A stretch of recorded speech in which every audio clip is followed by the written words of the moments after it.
our guarantee of the day presented by AT&T. And we got to make this a little juicy, Ari. Okay, juice it up, Maria.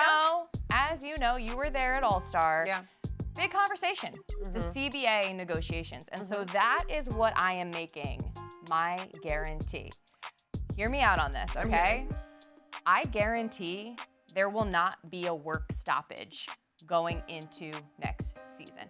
A lot of people are afraid there's going to be a lockout, right? Because we know these CBA negotiations have been a little testy. But to me, both sides have to understand how detrimental that would be when the league's momentum is going the way it's going. You do not want to halt that. Now, technically, there is a deadline of October 31st for this negotiation to be complete. The last time we saw a CBA, which was early 2020, it was January by the time they got there. I don't care when they get to it, as long as it's prior to the season. I don't want to see a lockout. I don't think it's going to happen. I just think both sides are going to understand that they have to come to a compromise before that. And it's beyond understanding. It's a matter of respect. Yes, we are within the 100-day window.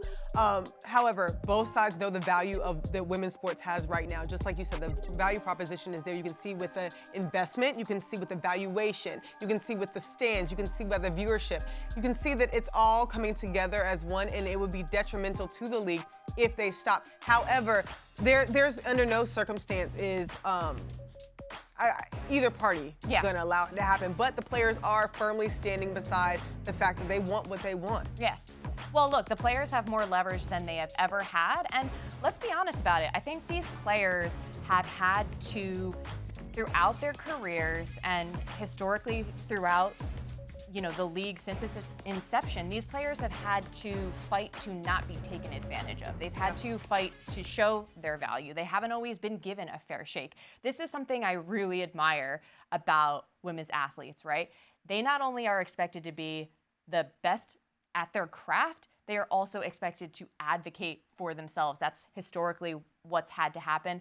And this time, as I said, they have a cold, hard numbers case to show why they should be getting a significant pay raise. Well, yeah, the quote that you all just saw said, we're not fighting for anything unreasonable in negotiations. We're fighting to share in the growth that we've created. And they stand by that. They know that they are the reason why the league is growing. With no players, you don't have a product. So it's really simple for them. They're asking for salaries that reflect their true value. And to be very, very candid, I know we're going to get into this. Yes. They are not asking for equal pay as the NBA. I hate that the NBA is even in this conversation. We did not once mention it, right? Like, not once when they had those shirts on. It's a matter of, hey, we know what we're worth and we're going to continue to fight. All right, so I'm glad you took us there. I landed before I started. Sorry. No.